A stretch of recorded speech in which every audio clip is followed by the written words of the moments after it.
It's time for our Bulldog Conversation. Brad Radice back with you, and I'm joined by Riley Westmoreland, one of our admission counselors here at Samford University.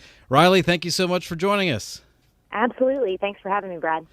I know you're on the road as we speak. What part of the country are you in right now looking for some future Bulldogs? That's a question that I kind of wake up asking myself every day. Where am I exactly? Right now, I am in Fort Lauderdale, Florida, and just finished up a meeting with some seniors who are applying to Samford. So it's an exciting time of year for us in the admission office. That's awesome. I'd say you're enjoying the warm weather, but it's still hot up here in Birmingham, that's for sure. But let's That's what talk I've been about told. yeah, let's talk about what you encounter on the road. We've had record enrollment here the past few years. What do you see excitement-wise about Samford that you maybe have seen recently in the years that you've been here at Samford? Sure. I think that we're really lucky. This year we had another record freshman enrollment, 916 students, which is pretty amazing. And I think that, when I kind of first started at Samford as a student, people always kind of referred to Samford as one of the South's best kept secrets. And I think it's safe to say that the secret is out. People are finding out about Samford. Definitely where I recruit here in Florida, but really all across the country and all across the world. And I think that that's a testament.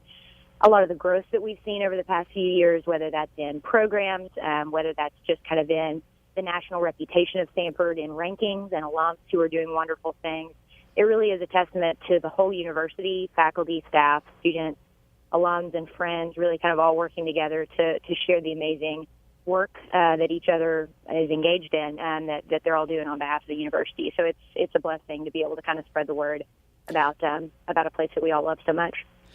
And you mentioned it a little bit, but when you talk to students, what are they looking for in a university, and what do they get at Samford?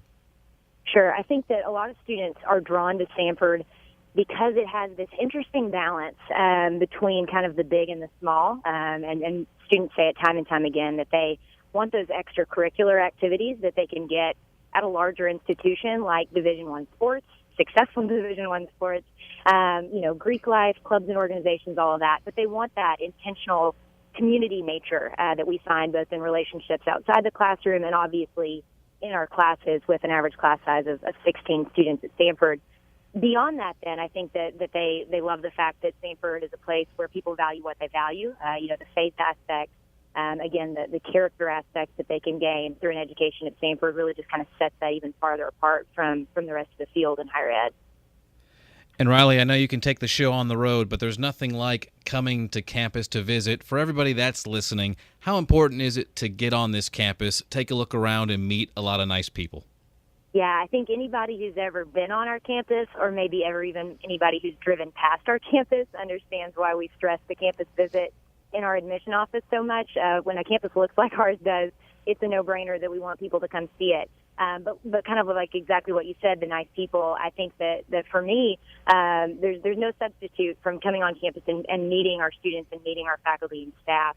That really does sell it. We encourage it in a big way. And compared to a lot of other schools, we're lucky that we have a pretty open door policy when it comes to visits. Students not only can go on tours, but can sit in on classes. Professors are often willing to meet with them. They can spend the night in the dorm. They can go to convocation. They can do all of those things to kind of try Samford on and see if it's a good fit or if it isn't.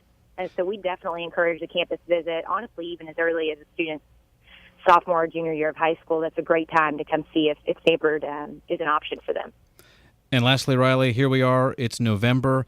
What does the schedule look like for a prospective student leading up until they're here in August? Sure. So there's a lot for seniors that's going to happen in the next month. So actually, this is apropos that we're speaking this week. We're in the process of releasing our first round of admission notifications. So a lot of excited future members of the class of 2021 across the world really this week. But our big admission deadline is December 1st. So for anybody who's interested in applying, it would be my strong recommendation that they apply by then. We have several scholarship deadlines that are on that date as well.